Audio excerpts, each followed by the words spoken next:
Imaginen la escena. Estamos en Atenas, en el año 399 a.C., y en el banquillo de los acusados está nada menos que Sócrates, uno de los pensadores más grandes de la historia, enfrentando a un jurado de sus propios conciudadanos.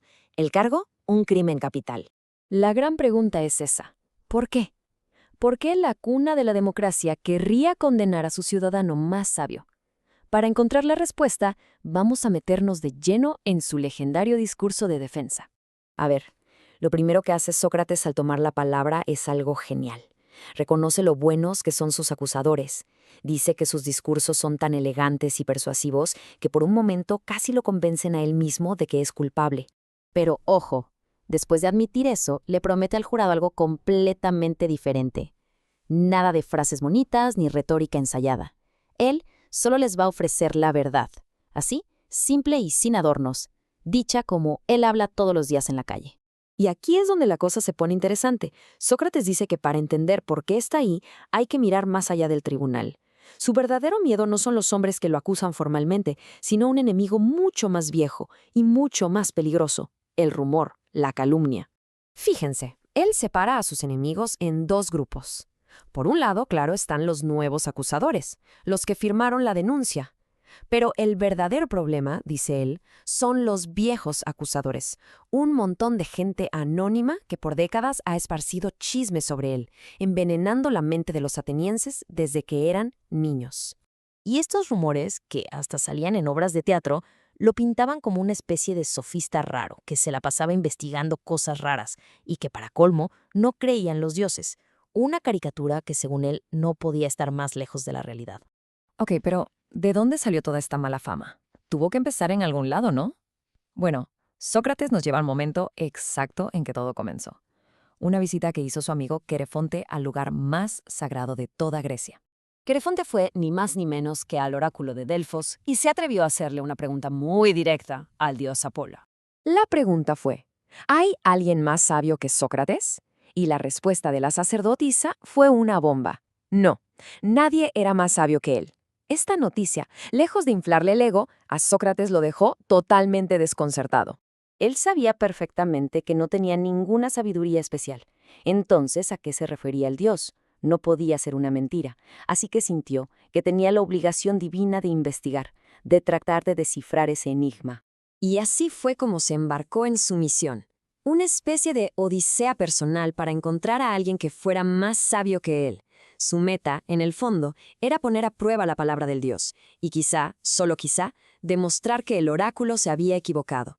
Su método fue muy simple, pero increíblemente audaz: ir a buscar a las personas con la mejor reputación de sabiduría en toda Atenas y empezar a hacerles preguntas. Empezó con un político muy famoso, de esos que todo el mundo consideraba un sabio, y que él mismo se lo creía. Pero bastó una pequeña conversación para que Sócrates se diera cuenta de la verdad. El hombre solo creía que sabía. Y es aquí, justo aquí, donde está el corazón de todo el asunto. Se da cuenta de que su única ventaja sobre ese político era ser consciente de su propia ignorancia. El político creía saberlo todo, Sócrates, en cambio, sabía que no sabía nada.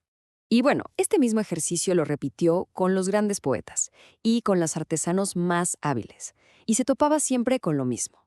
Y claro, aunque esto le confirmaba el mensaje del oráculo, imagínense lo molesto que era para la élite de Atenas. Al ir por ahí reventando burbujas de falsa sabiduría, se ganó enemigos muy, muy poderosos. Ya que dejó claro de dónde venía todo ese rencor, Sócrates se enfoca en el aquí y el ahora, y hace algo increíble. Pone a su propio acusador, a Melito, en el banquillo y empieza a interrogarlo frente a todo el jurado. Lo enfrenta con el cargo principal: corromper a los jóvenes. Y le hace una pregunta muy simple. Ok, Melito, si yo soy el único que los corrompe, entonces, ¿quién los hace mejores? La respuesta de Meleto es, bueno, para no creerse, dice que todos los demás atenienses los mejoran. Sócrates, con una genialidad tremenda, le demuestra lo absurdo que es eso. Lo compara con domar caballos. Le dice, a ver, ¿acaso todo el mundo es experto en entrenar caballos y solo una persona los echa a perder? Pues claro que no, es justo al revés. Muy poquitos saben hacerlo bien y la mayoría más bien los perjudica. Y después lo remata, lo mete en una trampa de pura lógica. El argumento va más o menos así. La gente mala le hace daño a la gente que tiene cerca, ¿cierto? Y nadie en su sano juicio quiere que le hagan daño. Por lo tanto, nadie haría malos a sus vecinos a propósito, así que, si él de alguna forma corrompió a los jóvenes, tuvo que ser sin querer. Y si fue sin querer, necesita que le enseñen, no que lo condenen a muerte. Ya que hizo pedazos los cargos formales con pura lógica, Sócrates vuelve al punto central de todo su argumento, el verdadero significado de lo que dijo el oráculo de Delfos. Y aquí viene la gran revelación. El oráculo, en realidad, no estaba diciendo Sócrates es el más sabio. Lo que hacía era usar su nombre como un ejemplo para toda la humanidad, para que entendiéramos la gigantesca distancia que hay entre la poquita sabiduría humana y la verdadera sabiduría divina.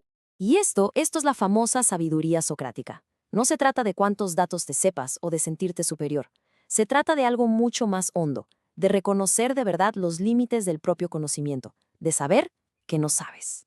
Por eso, toda su vida, cada pregunta, cada conversación incómoda, no era por ego.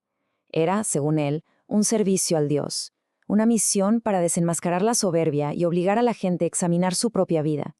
Y es esa verdad tan incómoda, no un crimen real, la verdadera razón por la que lo están condenando.